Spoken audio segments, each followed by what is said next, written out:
নমস্কার সকলকে বন্ধুরা, বাংলাদেশ প্রিমিয়ার লিগও প্রায় শেষের পথে এবং আজকের এই ভিডিওতে আমি তোমাদের সাথে বাংলাদেশ প্রিমিয়ার লিগের 37 নম্বর ম্যাচটির ব্যাপারে আলোচনা করব, যেখানে 37 নম্বর ম্যাচটিতে মুখোমুখি হতে চলেছে রংপুর রাইডার্স এবং চিটাগং কিংস, এই দুটি টিম। এবং আজকের এই ভিডিওতেই 37 নম্বর ম্যাচটি টস প্রেডিকশন, ম্যাচ প্রেডিকশন আমি তোমাদের সকলের সাথে শেয়ার করার চেষ্টা করব। তোমরা ভিডিওটাকে স্কিপ করো না, পুরো ভিডিওটা দেখো। আর ভিডিওটা ভালো লাগলে অবশ্যই একটা লাইক করো। আর বন্ধুরা, এরকম ধরনের ম্যাচ প্রেডিকশনের ভিডিও দেখতে চাইলে চ্যানেলটিকে সাবস্ক্রাইব তোমরা করে নিতে পারো। আর তোমরা যারা যারা আলাদাভাবে এই ম্যাচটির 100% winning match report, match prediction জানতে চাও, তারা অবশ্যই এই স্ক্রিনে দেওয়া হোয়াটসঅ্যাপ নাম্বারটিতে মেসেজ করতে পারো। আর বন্ধুরা, যেখানে এই 37 নম্বর ম্যাচটি হতে চলেছে ঢাকাতে, ঢাকার শেরেবাংলা স্টেডিয়ামে এই ম্যাচটি হবে।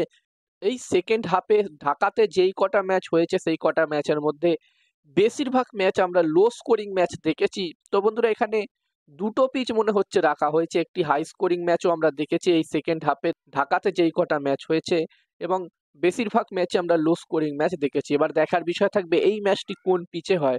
আমার মনে হচ্ছে এই ম্যাচটির জন্য এখানে যদি ব্যাটিং ফ্রেন্ডলি উইকেটে হয় তাহলে 200+ করে একটি ভালো টোটাল হবে। আর বন্ধুরা, যেখানে স্পিন ফ্রেন্ডলি উইকেটে যদি হয় তাহলে এখানে 160 থেকে 170 রান একটি ভালো টোটাল হতে পারে। এবার দেখার বিষয় থাকবে কোন পিচে এই ম্যাচটি হয়। আর বন্ধুরা, যেখানে রংপুর রাইডার্স টিম কিন্তু অলরেডি কোয়ালিফাই তারা করে গেছে প্লে অফসে। তারা 10টা ম্যাচ অলরেডি খেলে নিয়েছে, যার মধ্যে তারা 8টা ম্যাচ জিতেছে, দুটো ম্যাচ তারা হেরেছে। ব্যাক টু ব্যাক 8টা ম্যাচ জেতার পরে ব্যাক টু ব্যাক দুটো ম্যাচ হেরে কিন্তু রংপুর রাইডার্স টিম এই ম্যাচটি খেলতে আসছে। তো এখানে রংপুর রাইডার্স টিম অবশ্যই চাইবে তাদের গ্রুপ স্টেজের শেষ যে দুটো ম্যাচ আছে সেই দুটো ম্যাচই জিতে এখানে কনফিডেন্স কিছুটা হলেও উপরে করতে, যাতে প্লে অফসের ম্যাচগুলো তারা ভালোভাবে পারফর্ম করতে পারে। অন্যদিকে চিটাগং কিংস টিমের কথা বললে, এই টিমটি এখনো পর্যন্ত টোটাল 9টা ম্যাচ খেলেছে এবং এই 9টা ম্যাচের মধ্যে তারা 5টা ম্যাচ জিতেছে, 4টে ম্যাচ তারা হেরেছে। প্রথমের দিকে তারা ব্যাক টু ব্যাক ম্যাচ জিতছিল, তবে তারাও কিন্তু শেষ কটা ম্যাচ, শেষের দিকে ম্যাচগুলো হেরে এই ম্যাচটি খেলতে আসছে। তো এখানে চিটাগং কিংস টিমও কিন্তু চাইবে এখান থেকে কামব্যাক করতে। আর বন্ধুরা, চিটাগং কিংস টিম এই মুহূর্তে পয়েন্টস টেবিলসে 3 নম্বর পজিশনে আছে। আর যেখানে এই দুটি টিমের মধ্যে এটা সেকেন্ড ম্যাচ হতে চলেছে এবারের এই বিপিএল এর, যেখানে বন্ধুরা এই দুটি টিমের মধ্যে 24 নম্বর ম্যাচটি হয়েছিল এবং ওই 24 নম্বর ম্যাচটিতে যেখানে রংপুর রাইডার্স টিম প্রথমে ব্যাটিং করে 164 রান করেছিল এবং এই রানটি যখন চেস করতে এসেছিল চিটাগং কিংস টিম, তারা 131 রানই করতে পেরেছিল এবং ম্যাচটি জয়লাভ করেছিল রংপুর রাইডার্স টিম 33 রানের ব্যবধানে।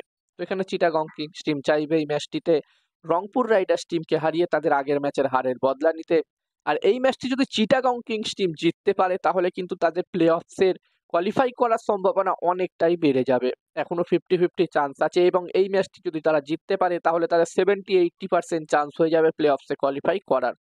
এবার দেখার বিষয় থাকবে কি হয়। আর এই ম্যাচটিতে আমি যদি আমার প্রেডিকশন তোমাদের সকলের সাথে শেয়ার করি, তো আমার যতদূর মনে হচ্ছে বন্ধুরা, ম্যাচটির প্রেডিকশন বলার আগে আমি বলতে চাই, তোমরা যারা যারা আলাদাভাবে এই ম্যাচটির 100% winning match report, match prediction জানতে চাও, তারা অবশ্যই এই স্ক্রিনে দেওয়া হোয়াটসঅ্যাপ নাম্বারটিতে মেসেজ করতে পারো। এখানে এই ম্যাচটির 100% winning match report, match prediction তোমরা পেয়ে যাবে।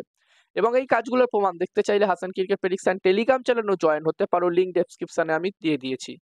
আর হাসান ক্রিকেট প্রেডিকশন একটি ইউটিউব চ্যানেল আছে, তোমরা চাইলে ভিজিট করতে পারো।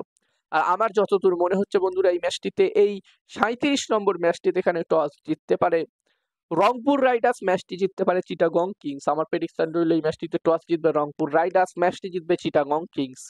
আর বন্ধুরা, এখন সাউথ আফ্রিকা টি-20 লিগ চলছে, পাশাপাশি ইন্টারন্যাশনাল টি-20 লিগও চলছে। দুটো টুর্নামেন্টের টস প্রেডিকশন, ম্যাচ প্রেডিকশন আমি তোমাদের সকলের সাথে আমার টেলিগ্রাম চ্যানেলে শেয়ার করছি। যারা যারা জয়েন হওনি অবশ্যই হয়ে যাও, একদমই ফ্রিতে তোমরা এই দুটি টুর্নামেন্টের টস প্রেডিকশন, ম্যাচ প্রেডিকশন পেয়ে যাবে। ডেসক্রিপশনে আমি টেলিগ্রাম চ্যানেলের লিঙ্ক দিয়ে দিয়েছি।